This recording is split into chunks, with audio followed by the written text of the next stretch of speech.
नमस्कार, माझा महाराष्ट्र लाईव्हच्या विशेष बातमीपत्रामध्ये आपलं स्वागत है। नमस्कार, आदाब। माझा महाराष्ट्र लाइव न्यूज़ में आप सभी का स्वागत है। आज हम महाराष्ट्र के नए प्रेसिडेंट सैयद मोइन साहब से हम मिलने आए हैं। देखते हैं कि हैदराबाद में जिस तरीके से आज 7 सीट पर एमआईएम ने जीत हासिल की है और असदुद्दीन ओवैसी साहब ने भी हम दोनों भी कहा था कि 7 के 7 सीट हमारे विन है। आज सैयद मोइन साहब के पास यहाँ पर एक जल्लोस हुआ, जो पटाखेबाजी हुई, यहाँ पर मिठाई बांटी गई। आज इनसे जानते हैं कि जिस तरीके से एमआईएम के हैदराबाद में 7 सीट आने पर क्या इनका कहना है। तेलंगाना हैदराबाद स्टेट में आप भी घूमे हैं और जिस तरीके से जो 7 सीट जो हमेशा आते हैं इस बारी भी आए, तो इस पर आप क्या कहेंगे? बिस्मिल्लाहिर्रहमानिर्रहीम। सबसे पहले तो मैं अल्लाह तबारक व तआला का शुक्र अदा करता हूँ कि दिलों को फेरने वाली ज़ात अल्लाह तबारक व तआला की है कि अल्लाह तबारक व तआला ने मजलिस इत्तेहादुल मुस्लिमीन का वो खिला जिसकी बुनियाद इस मुल्क की आज़ादी के बाद फ़ख्र मिल्लत अलैहिर्रहमा ने रखी थी, आज भी वो खिला महफूज है और उतना ही ताकतवर है जो पहले दिन था। और इस किले को कमज़ोर करने के लिए कई बातिल ताकतें, कई साजिशें हुई और हर बार हुई, इस बार भी हुई।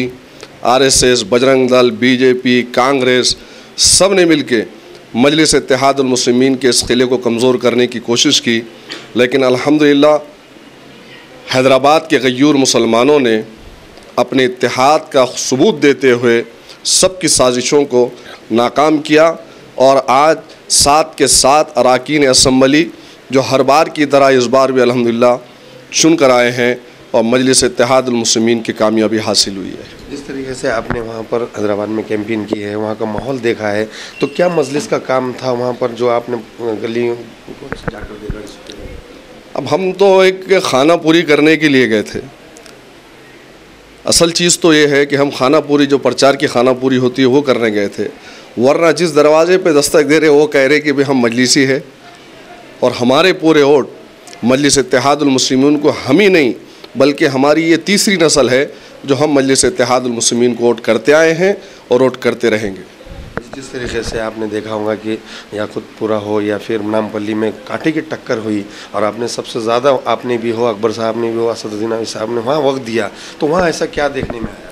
नहीं, मैं फिर कहूँगा कि नामपल्ली हो, याकुतपुरा हो, ये जो है तमाम की तमाम बातिल ताकतें, वहाँ पर बीजेपी ने इलेक्शन कॉन्टेस्ट नहीं किया।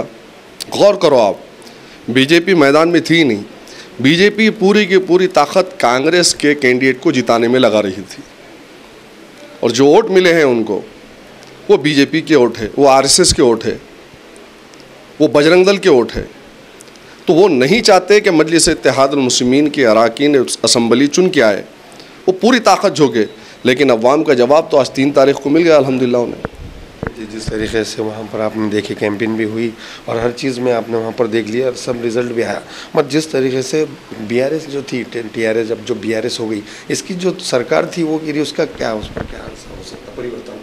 खास बात वो तो उनकी पार्टी के लोगों को सोचना पड़ेगा, कहीं ना कहीं कमी पड़ती, बीआरएस के पार्टी हाईकमान को सोचना पड़ेगा, वो उनकी पार्टी का इशू है, उनकी पार्टी से सवाल करें तो आप बेहतर है। मसला एक बहुत बड़ा था, जब हमने घूमे वहाँ देखे ग्राउंड लेवल में, तो मस्जिदों का मसला था, उसका तो कहीं ना कहीं शिकस्त मिली। देखो, हिंदुस्तान के अंदर एक पहला स्टेट है रियासत तेलंगाना और पहला शहर है हैदराबाद, जहाँ पर 2 मसाजिद की दोबारा सा सेक्रेटेरिएट के अंदर तामीरें नहीं हुई। ऐसी कोई मिसाल हिंदुस्तान में आप बता नहीं सकते।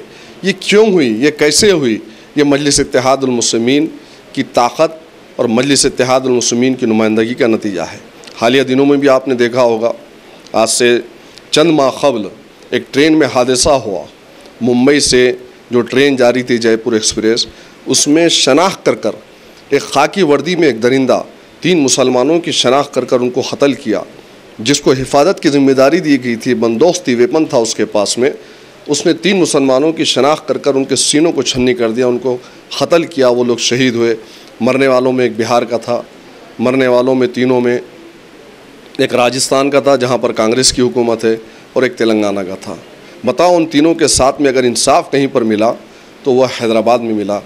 जो बाज़ार घाट का रहने वाला एक शख्स था, उसको हुकूमत की तरफ से उसकी बीवी को नौकरी मिली, बच्चों के लिए पैसा मिला, डबल बेडरूम का फ्लैट मिला, तो ये जहाँ पर आपकी ताकत होती है, जहाँ आपकी आवाज़ होती है, जहाँ आपका इत्तेहाद होता है, जहाँ आपके लिए लड़ने वाले बोलने वाले होते हैं, वहाँ पे तमाम चीज़ें होती हैं। वरना राजस्थान में भी कांग्रेस है, राजस्थान में कांग्रेस के अंदर भी मुस्लिम नुमाइंदे हैं, वो काम वहाँ क्यों नहीं हुआ? तो इस बात पर गौर करने की ज़रूरत है।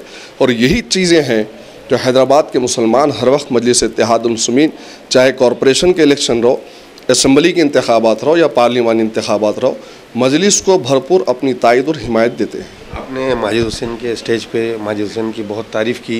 एक वो मेयर रह चुके थे, उनको फर्स्ट टाइम जो है तो मजलिस ने उनको मौका दिया, उन्होंने भी शुक्रिया अदा किया था कि हम मुझे उस लायक समझा। तो उनकी सीट आने पे उनके कामों की आपने तारीफ़ की थी, क्या बोलेंगे? सबसे बड़ा काम उनका अगर कोई है तो हिंदुस्तान का वो शेर जिसकी दहाड़ पूरे मुसलमान आज सुनते हैं, और सुनकर शेर हिंदुस्तान अलहाज बैरिस्टर असदुद्दीन ओवैसी साहब की दहाड़ को, आवाज़ को, हम मुसलमानों के सीने जो चौड़े होते हैं, सबसे बड़ा काम किया उन्होंने। दासना के अंदर मजलिस इत्तेहादुल मुस्लिमीन के क़ायद अलहाज बैरिस्टर असदुद्दीन ओवैसी साहब पर जब गोलियां चलाई जा रही थी तो लपक के सामने जाकर उन दरिंदों से मुकाबला किया।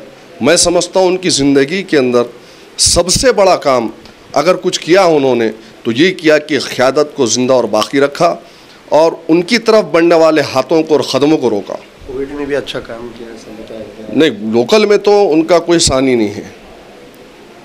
लोकल में जितना काम उन्होंने किए हैं, जब वो मेयर थे उन्हीं के पीरियड के अंदर गरीबों को थाली दी जाती है, 5 रुपये में थाली खाने का जो इंतज़ाम है उन्होंने ही किया है। बहुत डेवलपमेंट है हैदराबाद। मैं समझता हूँ कि जितने लोग आज मजलिस इत्तेहादुल मुस्लिमीन को बदनाम करते हैं, मजलिस पर उंगली उठाते हैं, उन्हें चाहिए कि जहाँ कहीं रहते हों एक मरतबा हैदराबाद का रुख करे, हैदराबाद को देखे, हैदराबाद की तरक्की को देखे, मुसलमानों की तरक्की को देखे।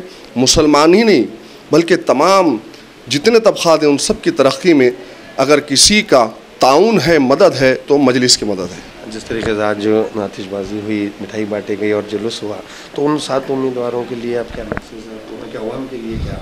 7 के 7 अरकान असम्बली काबिल मुबारकबाद है अल्हम्दुलिल्लाह।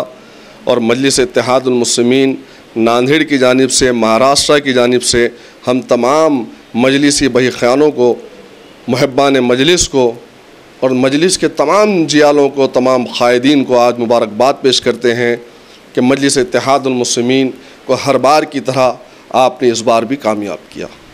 अशाच नवनवीन बातम्यांसाठी पाहत रहा माझा महाराष्ट्र लाईव्ह।